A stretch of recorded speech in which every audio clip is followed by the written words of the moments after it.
लाए हैं आज पहली बार। पीपल्स पार्टी का भी एक ड्राफ्ट है, MQM का एक ड्राफ्ट है, एक ड्राफ्ट शेयर किया है हुकूमत ने भी, एक ड्राफ्ट JUI का भी आया है।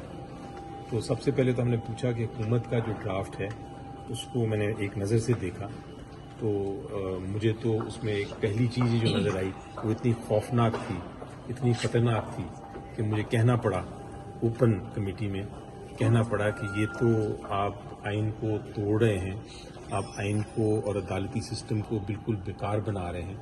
और उसकी वजह ये थी कि मैंने देखा वो शिक ये नज़र आ रही थी कि जो कॉन्स्टिट्यूशन कोड बनाने की इरादा रखती है हुकूमत, उसका जो चीफ जस्टिस है वो प्राइम मिनिस्टर साहब अपॉइंट करेंगे, और जो उसके पहले जजेस हैं 5 या 6 जितने भी होंगे, वो जजेस जो हैं वो सारे के सारे वो वाला चीफ जस्टिस अपॉइंट करेगा जो प्राइम मिनिस्टर का अपॉइंटेड हो। यानी कि एक डमी कोर्ट बनाने का इनका इरादा है, एक ऐसा कोर्ट जिसके पांचों के पांचों जजेस जो हैं चीफ जस्टिस के साथ वो प्राइम मिनिस्टर के नॉमिनीज होंगे।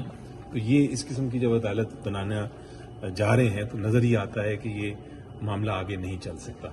ये अमेंडमेंट्स इतनी सारी हैं, मुख्तलिफ पार्टीज़ की तरफ से अमेंडमेंट्स हैं, मुझे नहीं लगता कि ये आज के दिन तो सर्टनली कोई फैसला नहीं होगा इस कमेटी से, और ये कमेटी की अब जो नेक्स्ट मीटिंग जाएगी ये अब 21 के बाद ही जाएगी।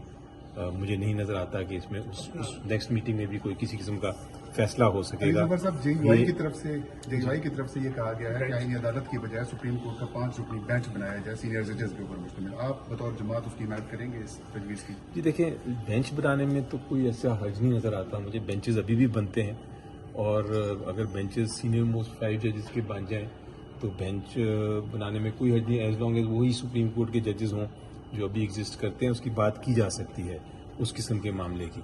लेकिन ये जो आज मैंने देखा अजदहा काला जो निकला, जिसमें एक कॉन्स्टिट्यूशनल कोर्ट बन रहा है जिसमें 5 जज साहिबान प्राइम मिनिस्टर की मर्जी के होंगे, वो तो एक्सेप्टेबल नहीं किसी को भी होगा। जहाँ तक PTI का ताल्लुक है, हम तो इस आइनी तरमीम के खिलाफ हैं बहुत सारे पॉइंट्स पे, लेकिन हम इसलिए शामिल हुए हैं इस कमेटी में कि हम अपनी जो ओपिनियन है, अपनी जो एडवाइस है वो रिकॉर्ड पे रखना चाहते हैं। हो सकता है हमारी एडवाइस मानी जाए और उससे कुछ समझ आ जाए हुकूमत को भी और उस सही रास्ते पे चल पड़े। अगर नहीं चलते तो हमारी एडवाइस तो इनको इस कमेटी में सर, ये बताइए सर, बुनियादी तौर पे जो इशू है PTI का, वो ये आप इसे अगर इबाम को दूर करें कि ये आप आईनी तरमीम PTI रजामंद है या नहीं, कि इस पार्लियामेंट से तरमीम होनी चाहिए या नहीं होनी चाहिए? देखिए, पार्लियामेंट का बिल्कुल इख्तियार है जी तरमीम करने का, और कौन करता है? यही बॉडी है जिसने तरमीम करनी है, लेकिन क्या तरमीम करनी है इशू वो है। अगर ये तरमीम करनी है कि आपने एक ऐसा आईनी अदालत बनानी है जो कि एक रबर स्टैंप अदालत हो, वो एक्सेप्टेबल नहीं है। अगर आपने वाकई जुडिशल रिफॉर्म करना है, इस पार्लियामेंट को आपने तस्लीम कर लिया है आप